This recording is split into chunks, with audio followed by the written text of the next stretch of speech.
পুরুষ এবং মহিলা যারা জিনা ব্যভিচার করে, যতদিন পর্যন্ত কোরআনের বিধান কায়েম করে, আল্লাহর বিধান কায়েম করে, পাথর নিক্ষেপ করে, এদেরকে হত্যা করে দৃষ্টান্তমূলক শাস্তি না দেওয়া হবে, ততদিন পর্যন্ত বাংলাদেশের মাটি থেকে এরা জিনা ব্যভিচার ছাড়বে না, জিনা ব্যভিচার কমবে না। রাসূল সাল্লাল্লাহু আলাইহি ওয়াসাল্লাম অপর এক হাদিসের মধ্যে বলেন যে আমার কাছ থেকে তোমরা বিধান জেনে নাও, কোনো বিবাহিত পুরুষ এবং নারী যদি জিনা ব্যভিচার করে তবে তাদেরকে পাথর নিক্ষেপ করে, রজম নিক্ষেপ করে তাদের মৃত্যু নিশ্চিত করো, পাথর নিক্ষেপ করে করে তাদেরকে হত্যা করো। আর অবিবাহিত ব্যক্তি যদি জিনা ব্যভিচার করে তাদেরকে জনসম্মুখে 100 করে বেত্রাঘাত করো এবং দেশ থেকে 1 বছরের জন্য, আজকে গোটা বাংলাদেশের দিকে তাকালে, পত্রিকা টেলিভিশন দেখলে বোঝা যায় জিনা ব্যভিচারে দেশটা ভরপুর হয়ে গেছে।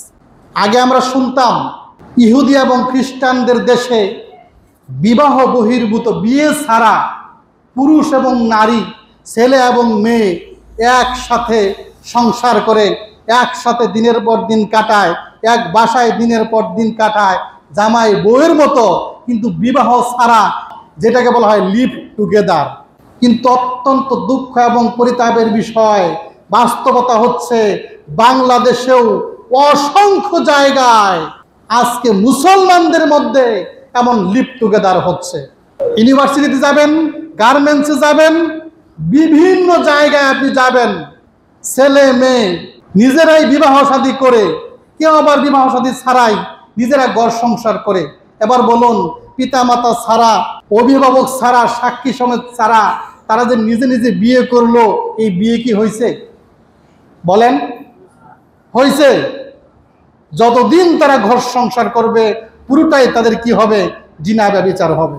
ইউনিভার্সিটি লাইফ শেষ, পরবর্তী যখন মেয়ে তার বাপের বাড়ি চলে যায়, তখন বাবা আবার নতুন করে আরেকজনের কাছে বিয়ে দেয়।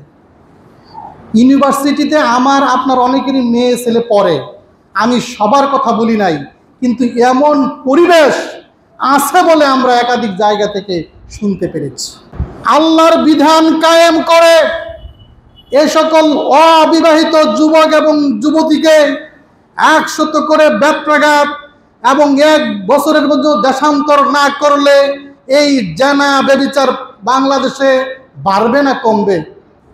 বিবাহিত মহিলারাও জিনা ব্যভিচারে লিপ্ত হচ্ছে।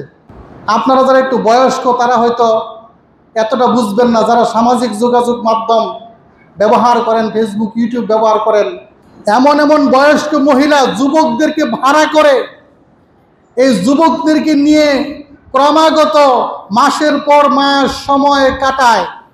2-1 জনের নামও আমি বলতে পারবো, অনেকে চিনবেন, বলবো না এখানে, অনেকে চিনে। আর আবার গর্ব করে প্রকাশ করে ওই ছেলের সাথে তার বিবাহ হয় নাই, এমনি সময় কাটাইতেছে। 2টা মারাত্মক বিষয় এখানে আছে। 1 নম্বর হচ্ছে ওই মহিলা ক্রমাগত বিবাহ বহির্ভূত জিনা ব্যভিচার করে যাচ্ছে, এইটা একটা বিষয় মারাত্মক। 2য় নম্বরে আরেকটা বিষয়, এই বিষয়টাকে জনসমক্ষে প্রকাশ করে এবং মানুষ তাকে বাহবা দেয়, জিনা ব্যভিচারকে হালাল করার চেষ্টা করে। পুরুষ এবং মহিলা যারা জিনা ব্যভিচার করে, যতদিন পর্যন্ত কোরআনের বিধান কায়েম করে, আল্লাহর বিধান কায়েম করে, পাথর নিক্ষেপ করে, এদেরকে হত্যা করে দৃষ্টান্তমূলক শাস্তি না দেওয়া হবে, ততদিন পর্যন্ত বাংলাদেশের মাটি থেকে এরা জিনা ব্যভিচার ছাড়বে না, জিনা ব্যভিচার কমবে না।